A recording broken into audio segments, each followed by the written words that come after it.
Hello and welcome live from New Delhi. You're watching DD India Live, India's voice to the world.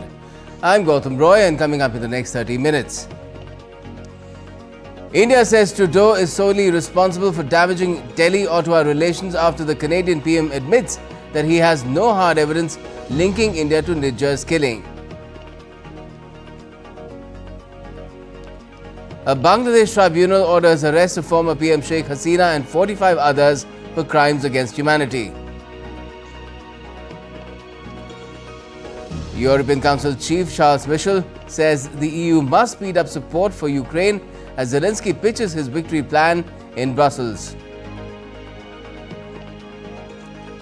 And India collapsed to a historic test low of 46 runs on day 2 of the Bengaluru encounter against the Kiwis after a day 1 washout.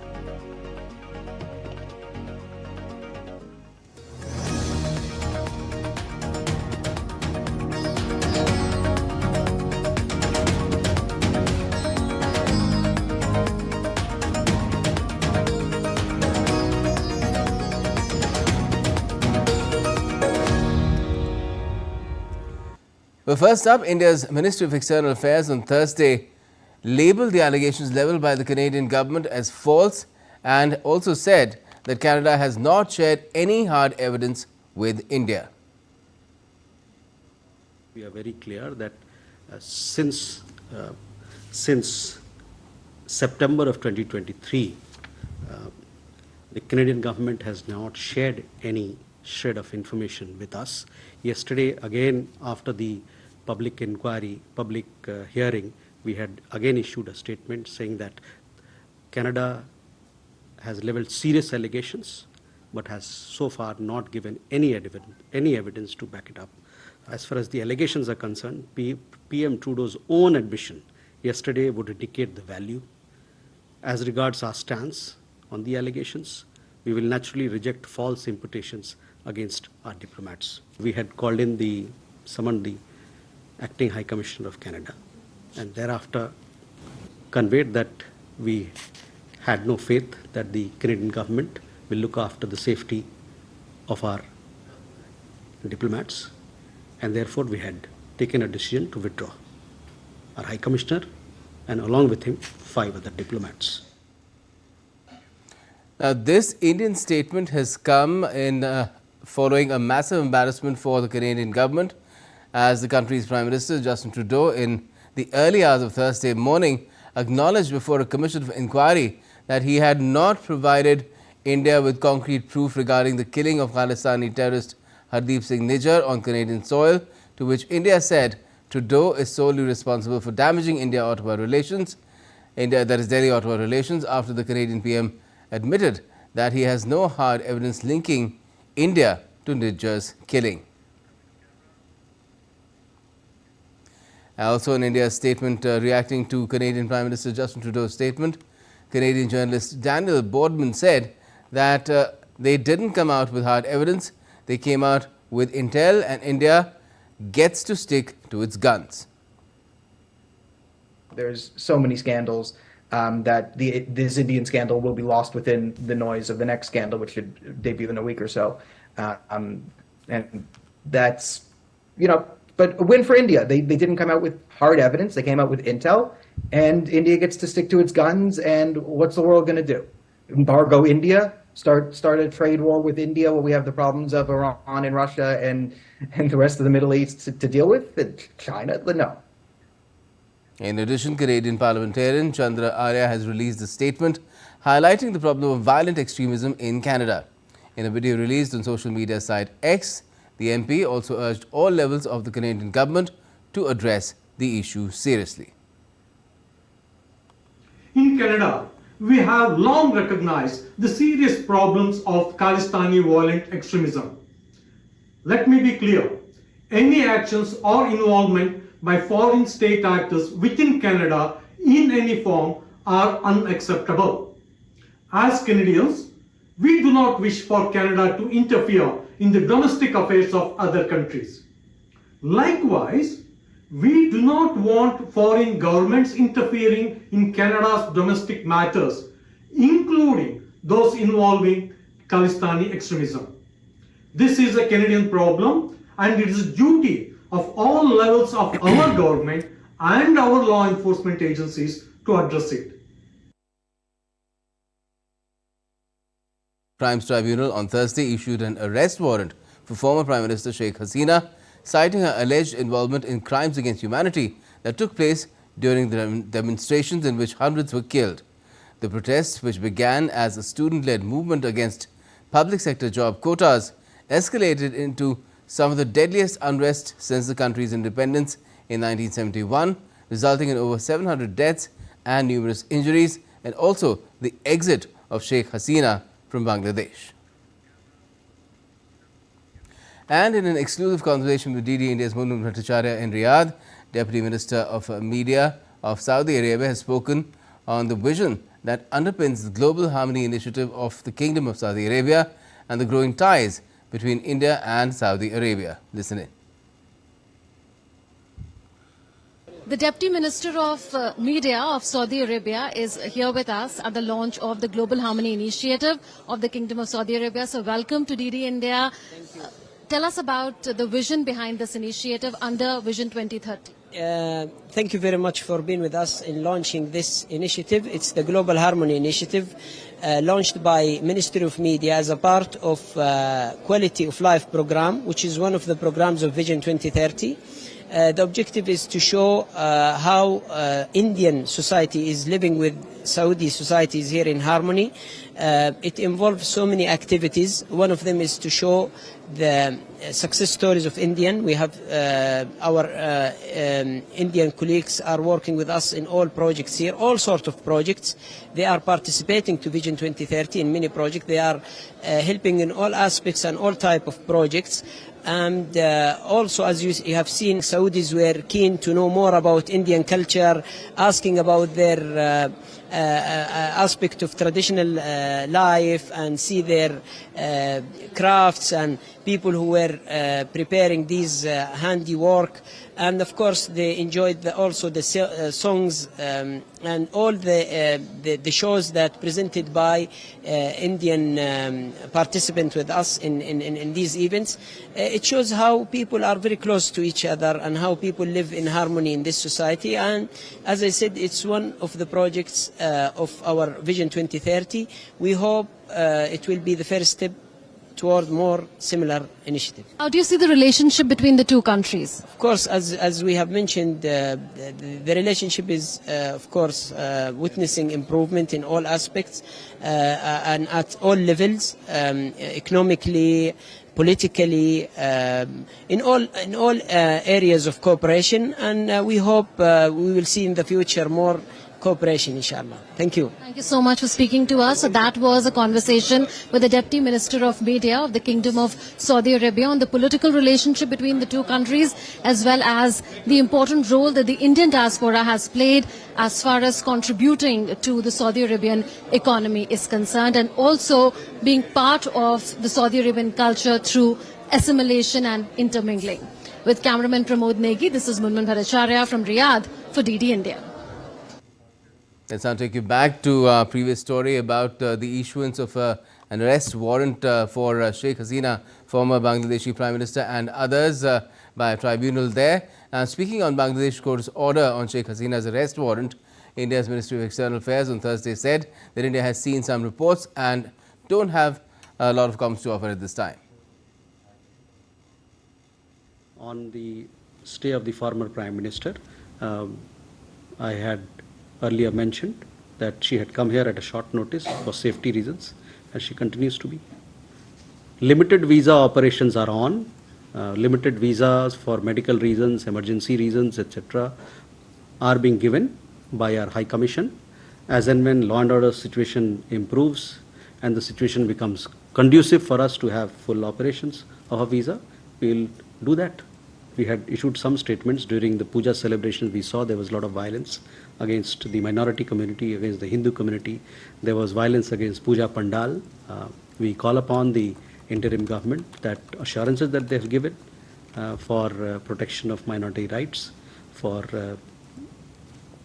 those must be implemented, and so that people can feel safe.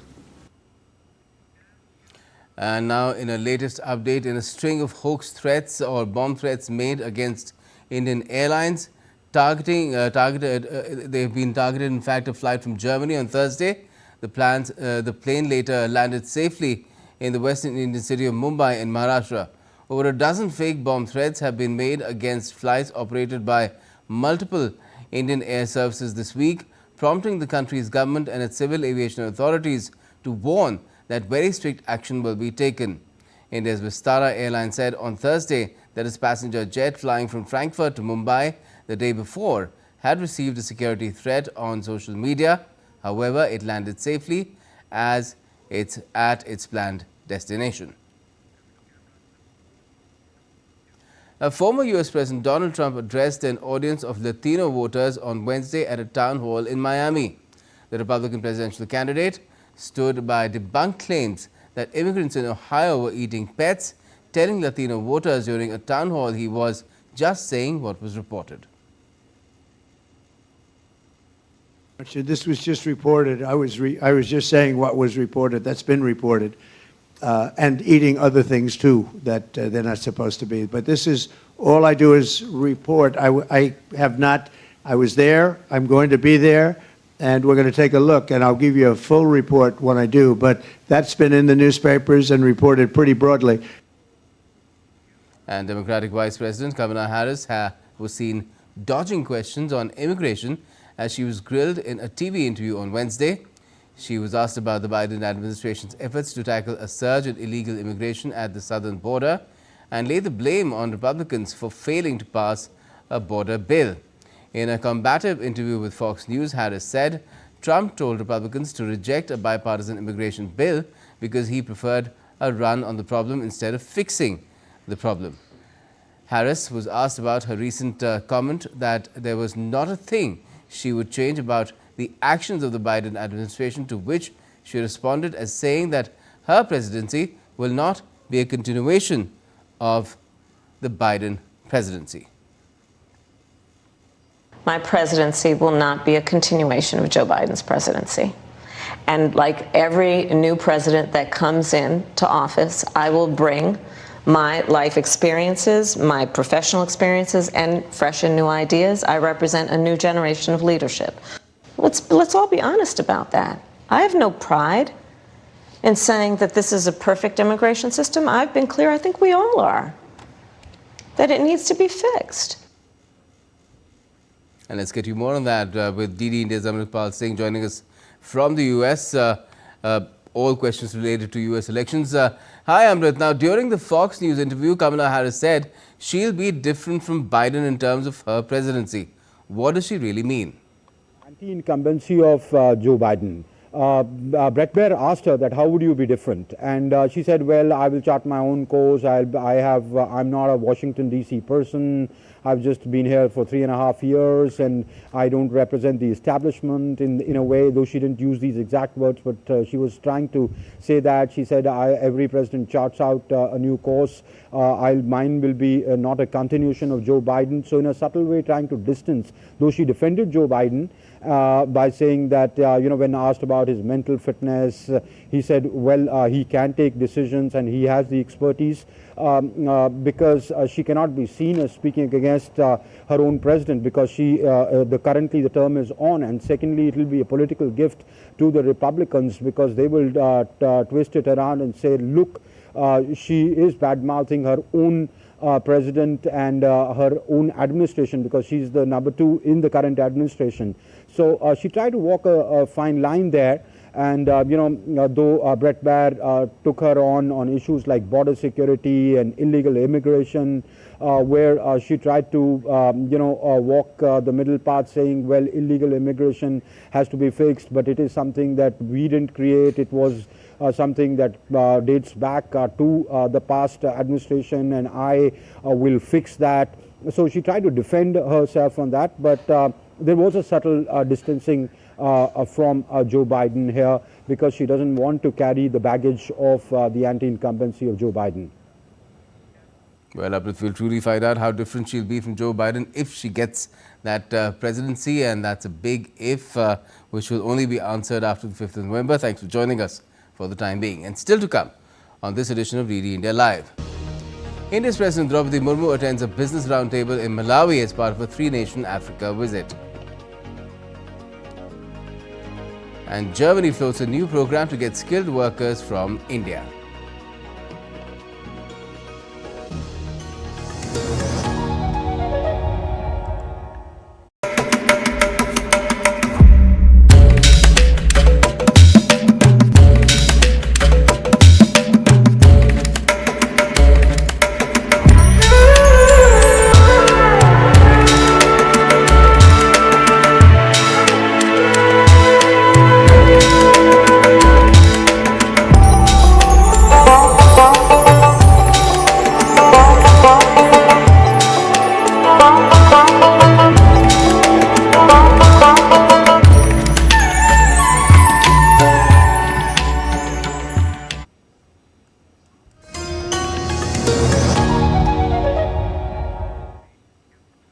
Welcome back. You're watching DD India Live. I'm Gautam Roy. Now, in the final leg of a three-nation visit in the African continent, India's President Draupadi Murmu landed at the Kamuzu International Airport in Lilongwe, Malawi. In this first ever state visit from India to Malawi, the President was received by Michael Usi, the Vice President of Malawi, and other dignitaries. She was accorded a ceremonial welcome and was warmly greeted by children. A traditional cultural performance was also presented before the President at the airport. And then President Murmu attended the India-Malawi Business Roundtable in Malawi's Lilongwe. While addressing the roundtable, she highlighted that in 2024, India and Malawi will celebrate 60 years of diplomatic relations, and that India is currently the fourth largest trading partner of Malawi, and India is also one of the largest investors in Malawi. This year also marks the 60th anniversary of the establishment of diplomatic relations between the two countries. Our partnership is not confined to governments alone, as Africa has emerged as an important trade and investment destination. India's private sector is at the forefront of driving this impetus. There are growing investments by Indian companies, both multinational and SMEs in Africa, in a range of sectors. The fourth largest trading partner of Malawi, and India is also one of the largest investors in Malawi, with over $500 million worth of investments in various sectors. Both our countries can come together to find synergy in many areas. There is an immense scope for enhancing our cooperation in the field of agriculture, mining, energy, tourism, etc., which you mentioned earlier. Now, Sri Lanka's health authorities have warned of a potential resurgence of dengue fever due to the rainy weather and ensuing waterlogging situation. With the monsoon season contributing to ideal breeding conditions for dengue-carrying mosquitoes, health officials are urging the people to remain vigilant.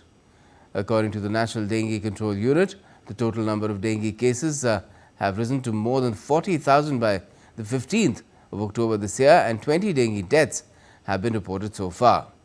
It has become a matter of serious public health concern, with rising dengue patients in different districts. Now, Germany is looking towards India for stronger economic cooperation. Until recently, Germany had a shortage of skilled labor, and now the government has introduced a new program to recruit workers from India. Lars Holter is with Deutsche Welle and joins me from Berlin. Hi Lars, now what can you tell us about this recent recruitment program? Thanks for having me. Well, it's yet another push to fill all these unfilled positions that have become a major problem for the German economy. Especially small and medium-sized companies have found it hard in recent years to find trainees or apprentices, or generally to hire the people they need to keep business going. Now, the government has that program now they call Indian Skilled Worker Strategy, and they're announcing it just 1 week before Chancellor Olaf Scholz is going to visit India. He's traveling there with a strong delegation that includes the economy minister and the labor minister. And those latter two are planning a multi-pronged approach towards young people in India. They want to visit schools to talk to students about life in Germany as an opportunity. They're trying to get the word out nationwide. And they're also planning some one-on-one meetings, including visiting a bakery in Delhi that is already using German recipes. They want to talk about corporations that would train people in India and later send them off to Germany to find employment. But Lars, how hard or how easy would it be for Indians to actually go to Germany and find work?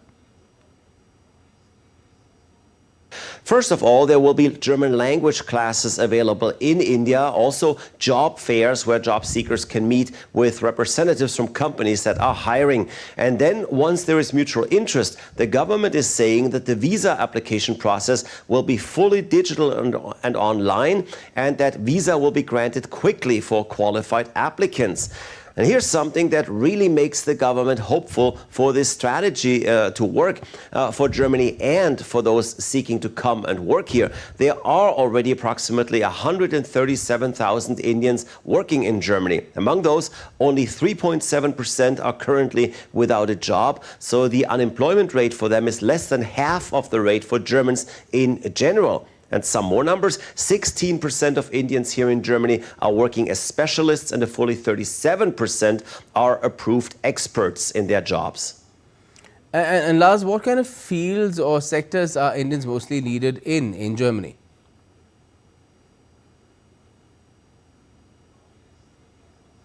Well, actually, most of those already here are working in IT and communications, and that should not be a surprise because India is known to have an edge in these fields. India's young people are very well educated and trained, and that is well known and appreciated, I guess, around the world, but I know for sure here in Germany. However, there are not really any sectors that are not in need of skilled workers these days. Just starting with the obvious big ones, being strong in IT. Obviously opens doors in the automotive, engineering, machine building, and many other sectors. And then there's regular small businesses. I mentioned sort of a German bakery in India earlier, but there are indeed bakers here that employ immigrants from India, or companies in the service industry, or healthcare, or care in general. There's many different fields, and with Germany's unfortunate demographics, tons of so-called baby boomers retiring over the next years, and not enough young people entering the labor market to replace them, there won't be many businesses here that are not looking for qualified staff. All right, Lars, let's hope that this program meets with a lot of success. Thanks for joining us. Now, Ukrainian President Volodymyr Zelenskyy arrived in Brussels on Thursday to present his victory plan. Zelenskyy met with European Union leaders at the summit. The Ukrainian president assured that his proposed plan could end the war with Russia no later than next year. Through the victory plan, Zelenskyy pitched NATO membership invitation and increase in military support for Ukraine. President of the European Council, Charles Michel, urged EU members to speed up support for Ukraine. Leaders of European Union's 27 member countries are in Brussels for a two-day meeting. If we start now and follow the victory plan, we can end this war no later than next year. Dear friends, I presented the victory plan to our Parliament, our people, and I have their support. And I think it's so important to have unity in our country. The goal of the plan is that it strengthens not only Ukraine, but also our entire community. We know that you need more support, more military support and more financial support. Now, this is urgent, this is needed, and we will have a good discussion to see how we can speed up, how we can make more efforts for more immediate support for the people of Ukraine, from a military point of view, from a financial point of view. And now a quick sports update. New Zealand bundled India out for a paltry score of 46 runs on the second day of the first test match in Bengaluru. Opting to bat first, India got off to a horrific start as they kept on losing wickets regularly. Only Rishabh Pant and Yashasvi Jaiswal were the two batters who scored in double digits. 5 Indian batters departed for ducks, registering an unwanted feat for India in Test cricket. It is also the lowest total for India in home conditions. For New Zealand, Matt Henry took 5 wicket haul by William O'Rourke claimed 4 wickets. In reply, New Zealand were 180 for the loss of 3 wickets. And it's almost time to close the show. But before we go, take a look at some Lego marvels which 15 of the world's most talented Lego builders have put together. Now, they were invited to the home of the Lego brick to show off their own creations at the annual Masterpiece Gallery exhibition at the Lego House in Billund, Denmark. Every year since the Lego House opened in 2017, 15 so-called AFOLs or adult fans of Lego have been invited to Billund in western Denmark. This year, enthusiasts from 9 different countries around the world got the chance to exhibit their imaginative creations such as a golden dragon, a knight on horseback and a 1950s style diner, among others. That's all we have in this edition of DD India Live, but let us know your thoughts on the news of the day. For those on the go, you can get all the latest news and updates from India and across the world on DD India's mobile app. It's available on both Android and iOS. You can scan the QR code on the screen and download the app right now. And we'll be back with more news as it breaks here on DD India. I'm Gautam Roy, and from all of us here in Delhi, thanks for watching DD India Live.